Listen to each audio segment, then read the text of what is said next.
Alright, Patrick. Gonna get to work on this thing.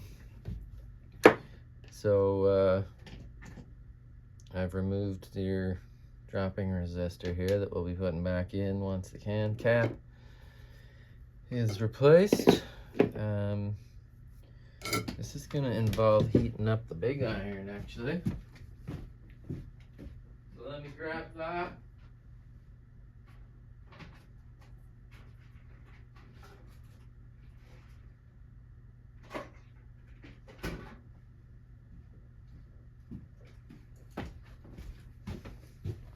Oh yeah, the big dog. For these joints that go to the chassis, you need a lot of heat all at once. So you use these big massive irons. So yeah, we're gonna get these filter caps that were installed recklessly, let's say, out of there. And then we'll clean it up a bit, get the board all nice, or the chassis all nice. Then we'll drop in your new can cap with dropping resistor attached, reconnect all the B+ nodes so that they go where they're supposed to go. That'll be step one. We'll do the bias cap as well. And then we'll probably take these center taps off of this post, take them straight to chassis, not right over your date code though. And same with the ground, safety ground here, and probably the bias ground there. Then we'll get into cleaning and checking pots, and then we'll lift the leg on some of these cathode bypass caps and see if they are in need of replacement. I'm pretty sure they are, just because they're original. And original is good, except when it comes to electrolytic caps that are 40 years old or more, 50 something. So we'll probably be putting in sprays there too. It'll be good for another 25 years or whatever. Okay, so this iron is still getting hot. But what I might do in the meantime is just snip out these caps. I've discharged them, so don't be afraid. Oh, it looks like they've epoxied them down, which is kind of smart, but also annoying for me. Because not only do I have to snip them out, I have to yank them out and get all this glue out of here too, so yeah. I mean, there's epoxying something down, which is good, and then there's doing it over part of your date code, which is not good. But that's okay. It might pull up without much trouble. Looks like they've done the same thing here too, though, unfortunately. I'm trying to be careful getting that silicone up. Yeah, right on the date code. Too bad. This stuff comes up okay sometimes, so it might be fine.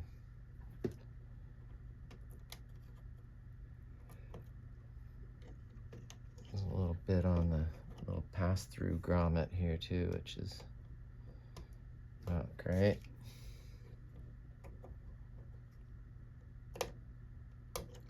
Some of these RTV silicone adhesives have some sort of acidy stuff in them.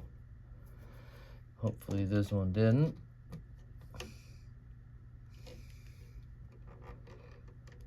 I don't want to use any abrasion, because that'll for sure take the ink off of your chassis stamp.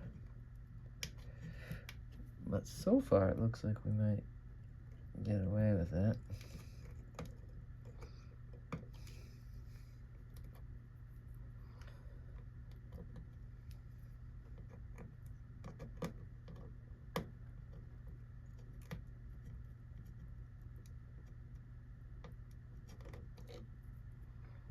Not bad, not bad.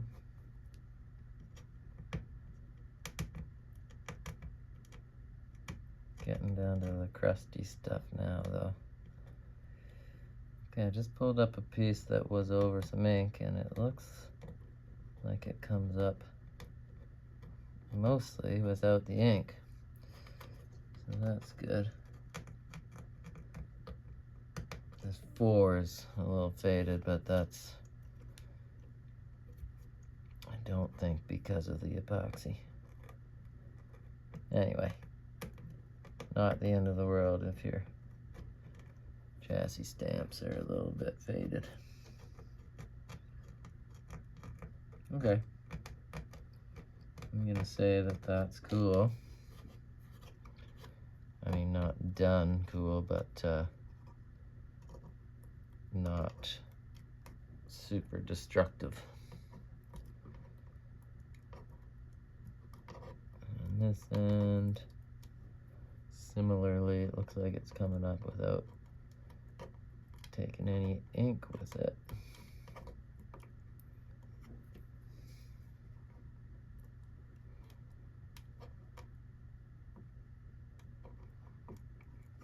For the most part. Oh, we got a burning hot iron beside us now. I can feel the heat on my face.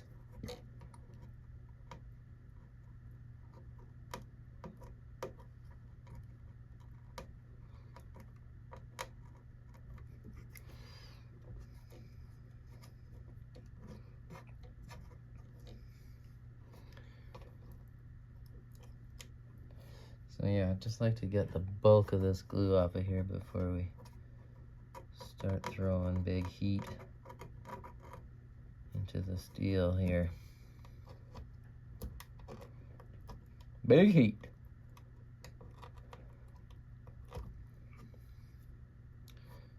Okay. Almost there.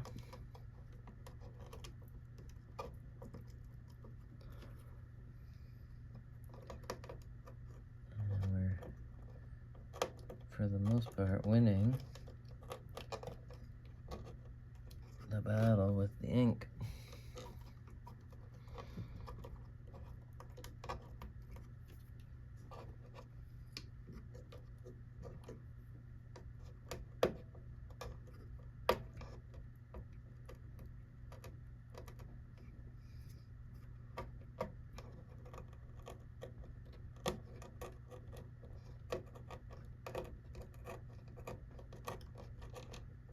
Nice.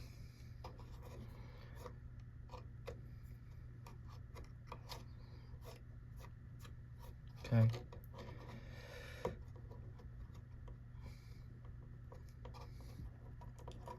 So, let's maybe, before we rebuild the power supply filter section, let's get rid of this old solder blobs that are left behind.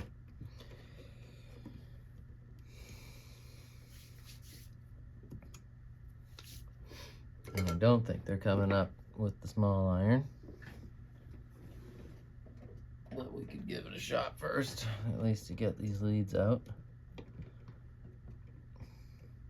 But yeah, the chassis axe has such a huge heat sink that it's hard to even liquefy the solder. Give it a little touch up here.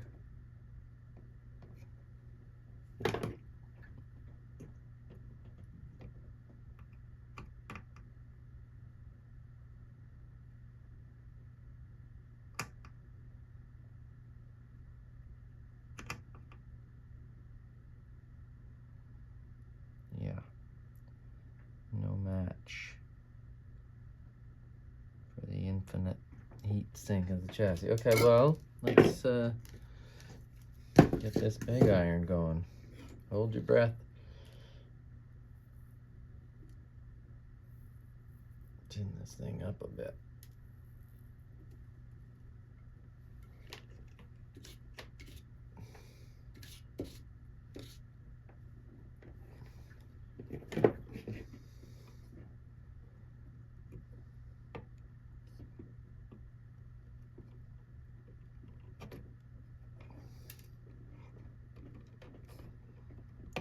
attach for this one.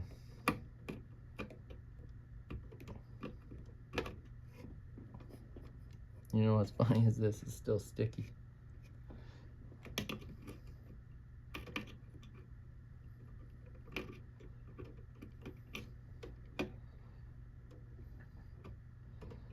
There we go.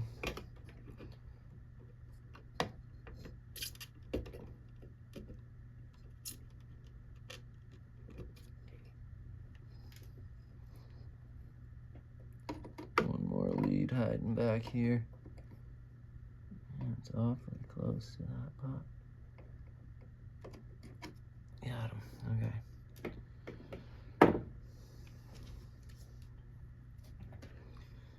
Now we'll use some braid and the sucker.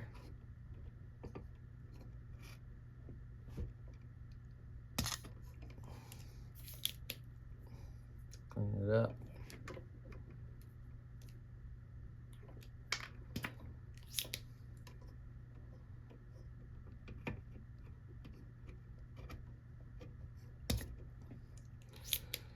It's never going to be pretty again. I mean, it's not too bad, but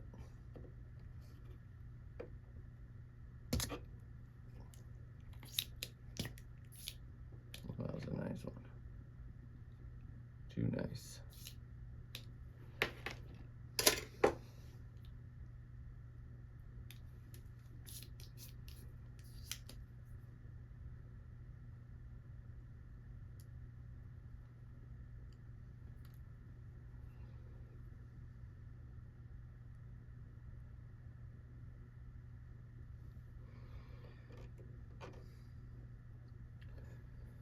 Get rid of some of this back there.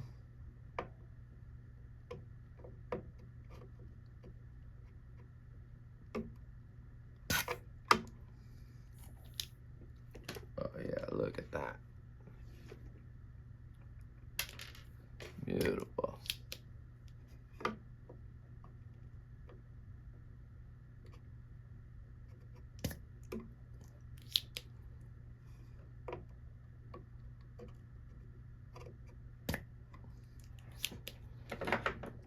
Okay, so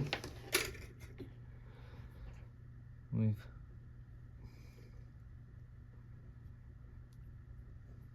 removed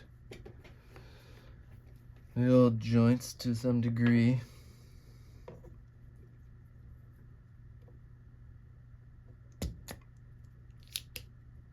Yeah, I gotta get the braid. You gotta get rid of more of it than that.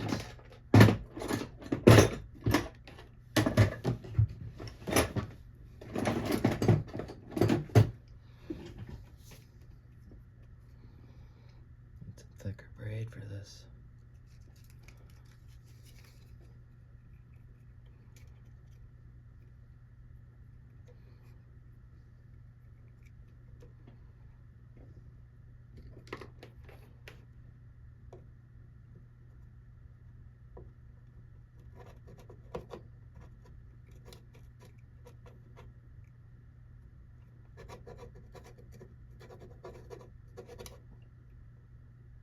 It's working pretty good.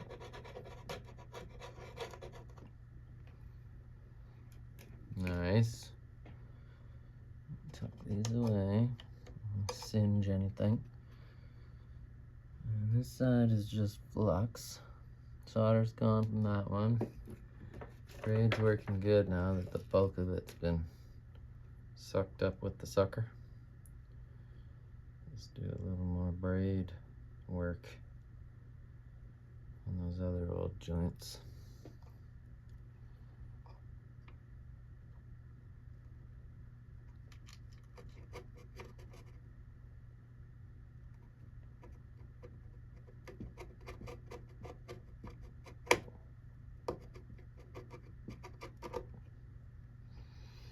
Not as successful. We need a fresh stretch of braid here.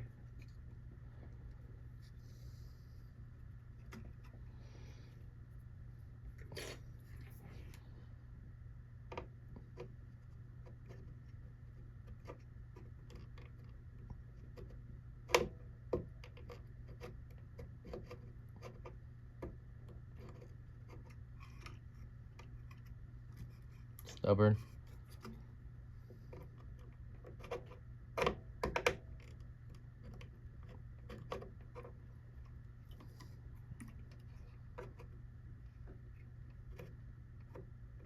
I have to blow some more solder onto it. Now here we go. Oh yeah, nice. I'll grab that, don't worry. Just get it while it's flowing.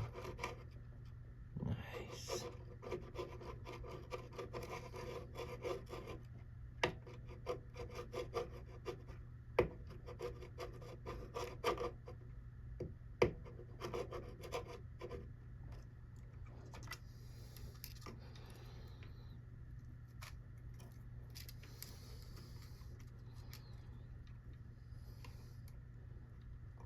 Telling you, this is hot.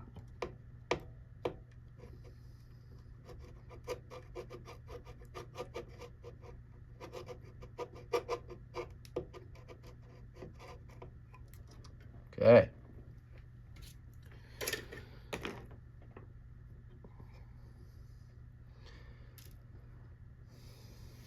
Let's see if this comes up with just isopropyl and not much else.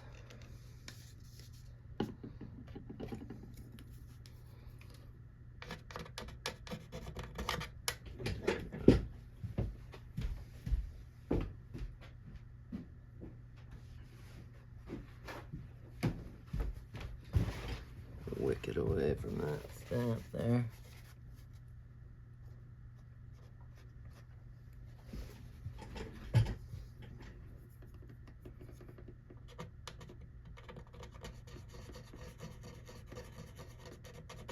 Yeah, nice. Gross, but nice.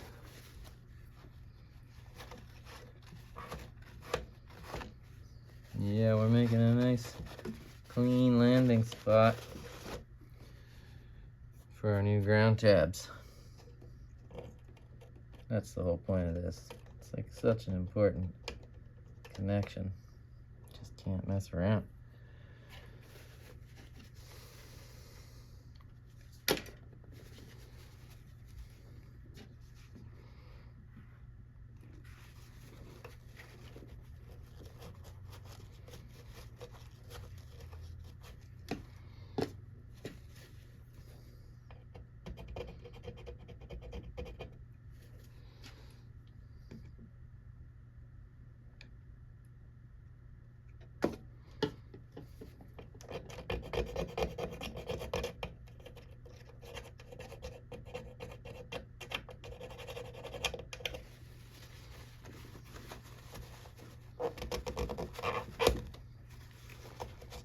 Nice.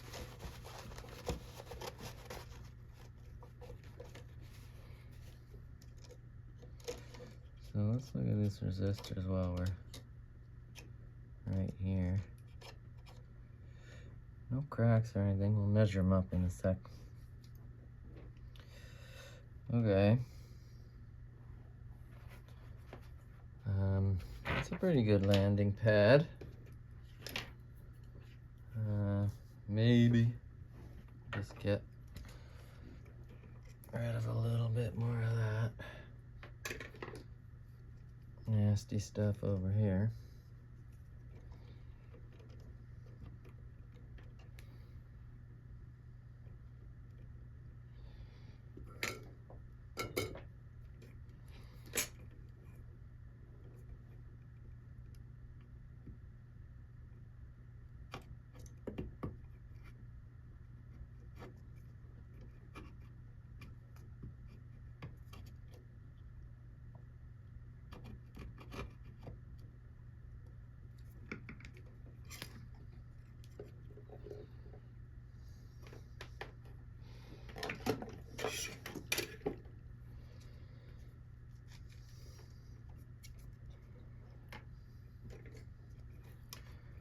Well, we've got the big iron out. Might as well clean up as much as we can.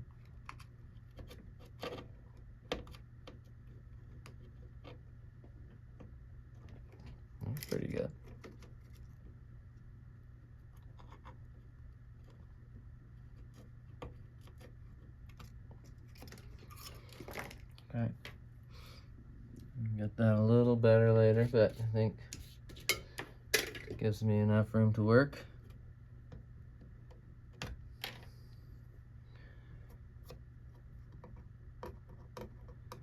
Date stamps survived.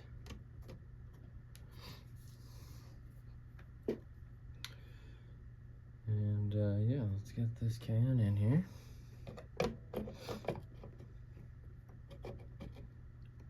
They're all 20s, so it doesn't really matter the orientation. But the first node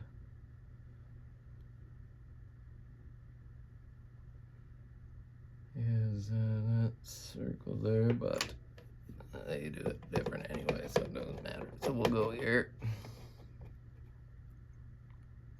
So it looks just like the old one did. Or, yeah, that's even better. Yeah, beautiful. Okay, so we bend these tabs down. And we solder these tabs down.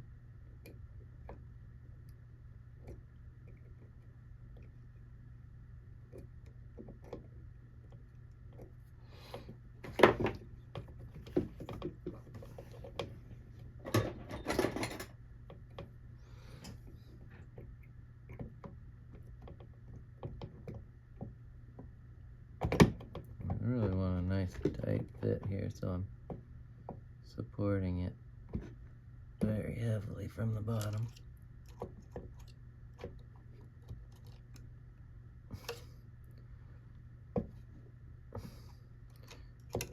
So Fender only ever dropped 2 of the tabs,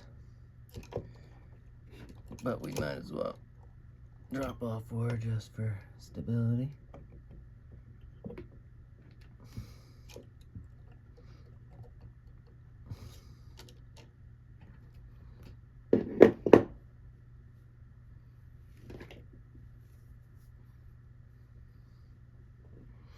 Yeah, I mean, or we could not, because they don't touch on their own, so it is nicely avoiding multiple ground points, just the 2, like Fender would have done.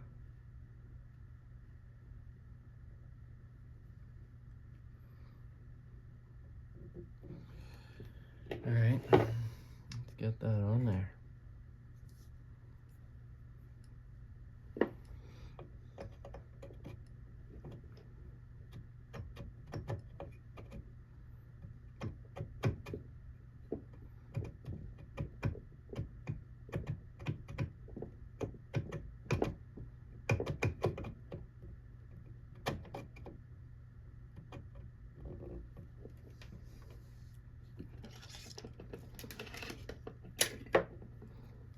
Whenever you gotta flow a lot of solder at once, you can fold it over a bit, twist it. So you have like, it's like buying thick solder, but you don't have to have a huge roll of thick solder that you never use.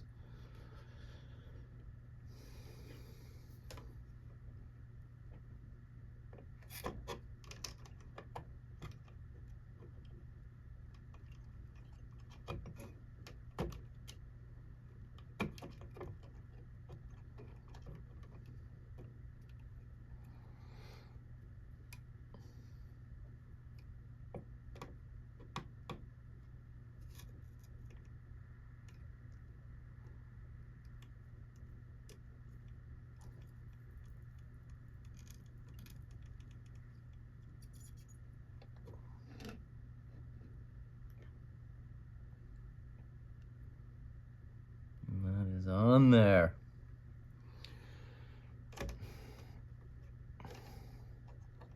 Make myself a bit more room here.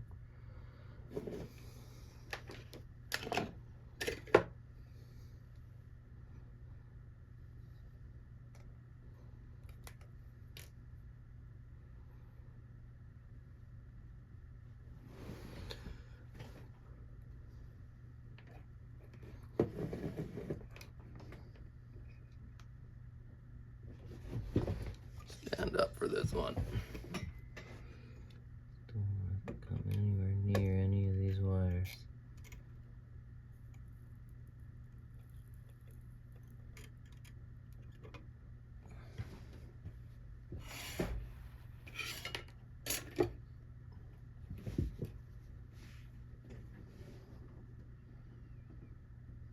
Look at that.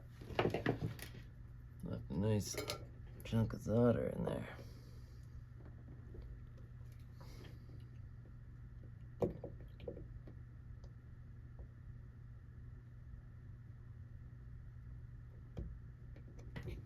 The iron's off.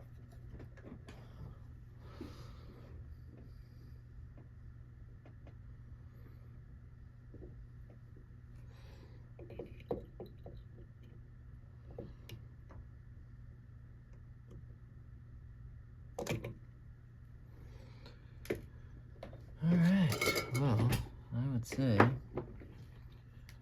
those are on there. So I'm wiggling pretty hard on the other side and it ain't going anywhere. So we're gonna call that a nice connection. Alright. This ends up here. This ends up here. This ends up here.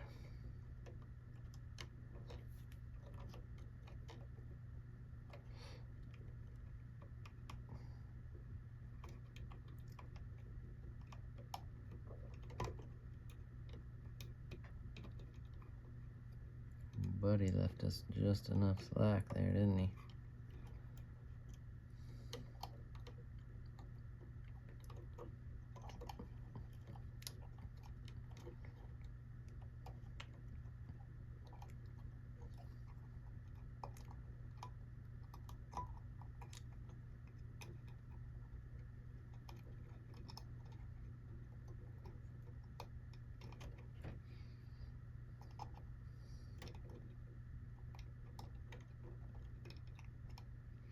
Looks good, looks good. I guess we'll come up and over, just totally fine.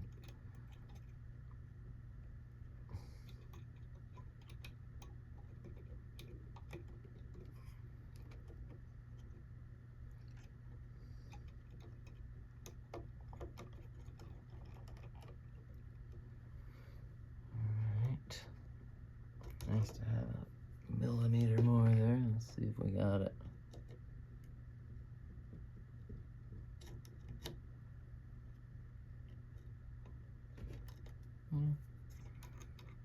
Not bad. As long as we got a mechanical connection on the front.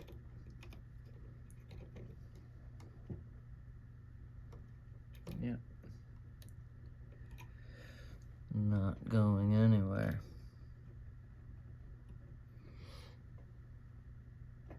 Okay. Very cool.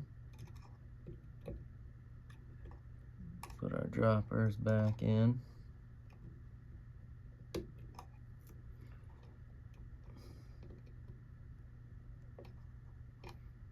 This is what I was talking about before, like the actual mechanical connection on these, so that even if there was no solder, you'd have a power supply. I'm gonna turn off this massive iron, put it away from my arm so I don't burn myself.